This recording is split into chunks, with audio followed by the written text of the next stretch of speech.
Let's talk more on this story now, and we're joined by the Johannesburg Human Settlements MMC, Mlungisi Mabaso. MMC, good evening to you, and thank you very much for your time. Let's begin with the said killing of the EFF leader in Johannesburg, Mr. Moshe Mphahlele. What do you understand to have happened today? Thank you very much, Putitoli. Greetings to yourself and the viewers at home.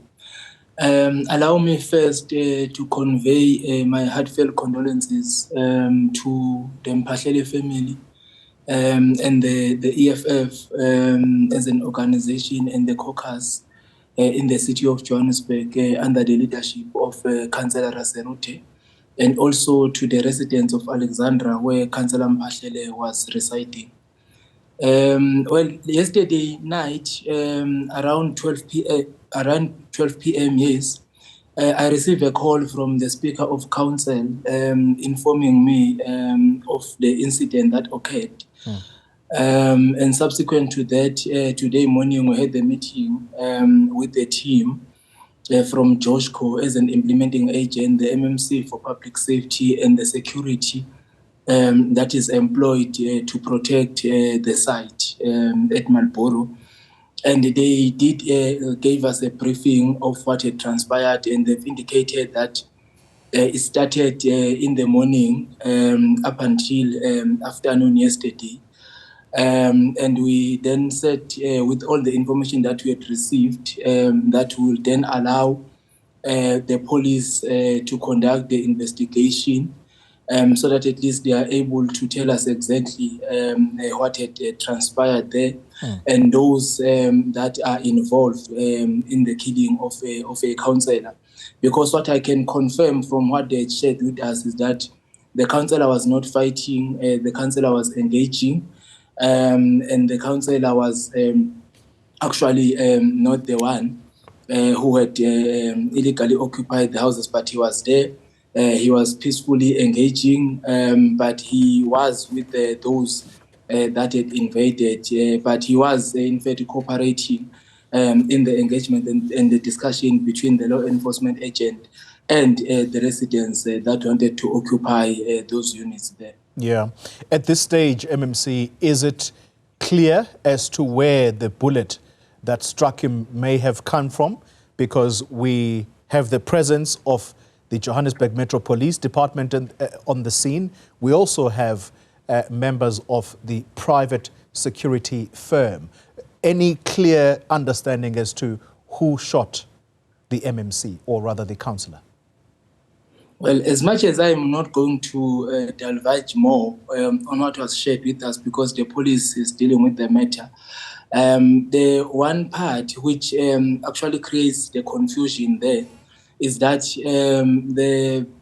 the security is actually saying the shooting came from the crowd outside the site, and the residents are actually saying no, it came from the security and the police side. So it is not clear actually as to who was firing live ammunition to which direction, but we will of course allow for the investigation at least to unveil what actually transpired and who is responsible for firing live ammunition within the crowd. Yeah, let's talk about why these containers are still unoccupied. Let's begin with how much they cost the government at the time that they were erected, which was back in 2020, I understand. Yes, we have 3 sites in the region E. One is in Alexandra, adjacent to Madala Hostel in the sport field. Then we've got 2 in Marlborough, and these 2 in Marlborough were erected there for the purposes of de-densifying and decongesting the informal settlements in Alexandra. And at the time, it was response to the pandemic, where we wanted to deal with the congestion so that at least we are able to put our residents, into safe space so that they do not find themselves in a crowded area in prevention to COVID. The one in Madala Hostel, it's meant to decant the residents from the hostel, understanding that there was an engineering report which indicated that the structure of the hostel is compromised and is beyond repair, and it can fall on the residents at any time, and we needed to intervene and make sure that we build temporary structures so that we are able to move residents out of the hostel for us to redevelop the hostel. So that's how this project, in fact, commenced in 2020. And at the time, we had received an allocation of 342 million from the national government as a conditional grant to say we need to, to construct these temporary structures so that we are able to respond to the congestion that is in Alexandra and Marlborough, so that we protect our residents from, getting infected by COVID. So why then, 3 years down the line, these homes have not been occupied? Well, the first issue which occurred at the time was that when these programs were introduced in Johannesburg, one thing that we had indicated was that there need to be infrastructure that is put, because if you remember with what happened in Limpopo, Free State and other provinces where the shacks were put in there with no services installed. And we said to the team that no, you need to install services, especially because the plan was to go up because there was no sufficient space to accommodate more people. We then asked how do we then expect a person who's residing on a third floor to go down and fetch a water and also climb the stairs with the water. And secondly was that if your ablution facilities will be downstairs, how do you expect a person to move from a third floor at night to go down, to have access to the ablution facility? So that's why we then said there need to be infrastructure installed so that at least it gives a decent to the residents or to the beneficiaries that will be accommodated into those containers. And that's when they had to start with the planning and everything else, so that at least they are able to obtain approval, so that they are able to put in permanent infrastructure into those units. Then the second aspect was the investigation that took more than a year, because we had to halt all the work that was happening on sites to allow for the investigation with the SIU, because there is a company, in fact, which had launched a complaint with the SIU indicating that they felt they were more qualifying than all other companies that were actually awarded to do the construction of those temporary units. So that investigation took time, and we had to allow it to happen. And the city did not want, in fact, to interfere with the investigation at the time, up until then the SIU concluded their investigation, and they allowed the city to proceed with the implementation. But currently, what is holding the allocation, it's two things. One, the city made an application with Eskom for the installation and the connection of electricity.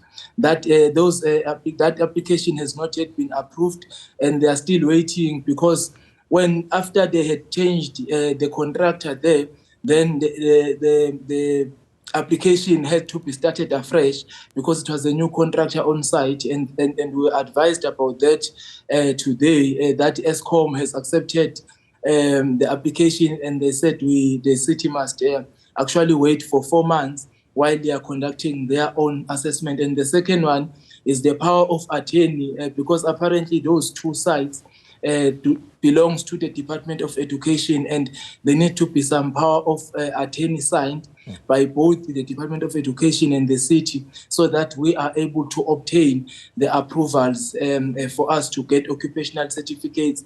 Then the beneficiaries will then be allocated into the units. MMC, you've said a mouthful, but I think what stands out is that at the time of the erection of these structures, there was no proper plan by the city, and that's why you are finding out now that the site belongs to the Department of Education, as you say, but the plans around electrifying the structures, the plan about putting in ablution facilities at the top as opposed to people needing to go down, that simply talks to planning. Now, how were monies released? 300 million rand down the line. How were these monies released when there was no proper plan? The actual work, in fact, did happen because the procurement of containers, with the civic work on site, all those things did happen. Hence, the city started making payments. But you will also remember that it was an immediate response to the pandemic, and some of the regulation were released so that the construction process is expedited for the purposes of immediately allocating the residents once we have concluded with the construction. So that's why, these processes were run concurrently at the time. The actual work on site, when it commenced, it started concurrently together with the planning processes so that when we conclude with the construction, at least we are able to obtain approvals so that we get occupational certificates and allocate. So because it was an immediate response at the time, that's why processes had to be run concurrently. And you will also, understand that at times the city will own a vacant land and give it to a department or to another institution or sphere of government for other purposes, and later on, because of the demand and expectations from the residents, and if situations prevails and compel, then you will find that the land then is rezoned for something else. And I think that's what also happened here, because the property belonged to the city and the city gave it to education so that education is able to put in facilities that will respond to education needs within the community. But then the situation then prevailed, the city then to take the land back for the purposes of residentials, and that's why the rezoning must happen now and place it under residential rezoning, Okay. and also obtain those